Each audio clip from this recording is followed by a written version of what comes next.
Hey guys, this is Phil Freedom, and I'm a teacher, but I'm also a student. And this is one of the books I had to read recently, deciding what to teach and test, and it looks boring, right? But it's not. This book is awesome. Listen to this. This is from the first chapter, The Function of Curriculum in Schools. School is about learning the values, norms, rituals, symbols, and designated knowledge of the dominant groups in power in any particular society.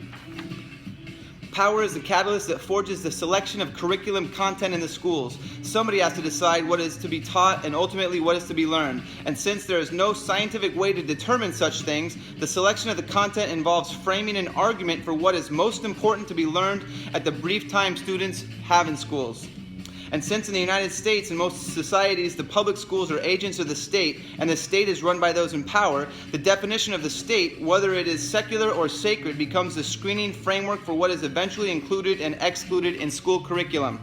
Curriculum content is part and parcel of the political, socioeconomic system, especially in capitalistic countries, and its congruence to the values and perspectives of capitalism with an emphasis on the individual, competitiveness, and personal initiative become paramount cultural norms and form the cradle in which the curriculum is rocked.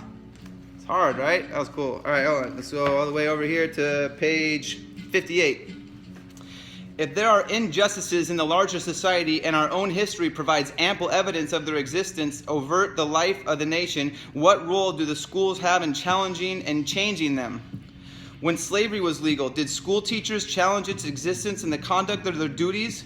When women were denied the right to vote, did school curricula contain challenges to the assumptions of female inferiority? When schools were segregated, did not that mere fact of that segregation reinforce second-class citizenship for African Americans? How many schools took independent steps to integrate themselves? Good question there, huh? And then over here to page 112, we have, the important point is that we do not envision cultural differences as stable, fixed, or genetically predetermined. Rather, cultural systems are flexible and malleable, some more than others, but they are very arbitrary. The whole system of schooling is an arbitrary process of selected and constructed experiences that represent an imposition, and as Bordeaux and Passeron have described, a form of symbolic violence in which a specific representation is legitimized for application in a formal system of education and serves as a mechanism for a continuing and a sanctified mechanism for social reproduction. One form of that legitimization is the school curriculum. In nearly every society, the form and shape of cultural capital that serves the interests of those in control are attached to measures of material wealth.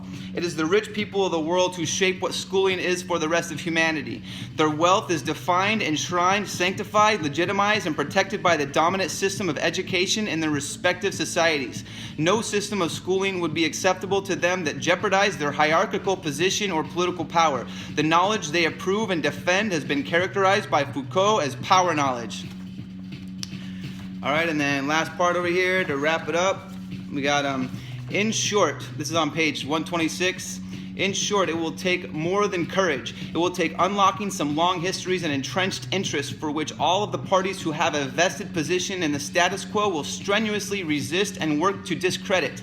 However, some of the children of America deserve a better education than many are now receiving. But to provide it, we will have to look very hard at the larger socioeconomic structure that positions many of them in a subservient position. For as Bernstein has cautioned us, there is likely to be an unequal distribution of images, knowledges, possibilities, and resources that will affect the rights of participation, inclusion, and individual enhancement of groups of students. It is highly likely that the students who do not receive these rights in school come from social groups who do not receive these rights in society. So again, deciding what to teach and test by English.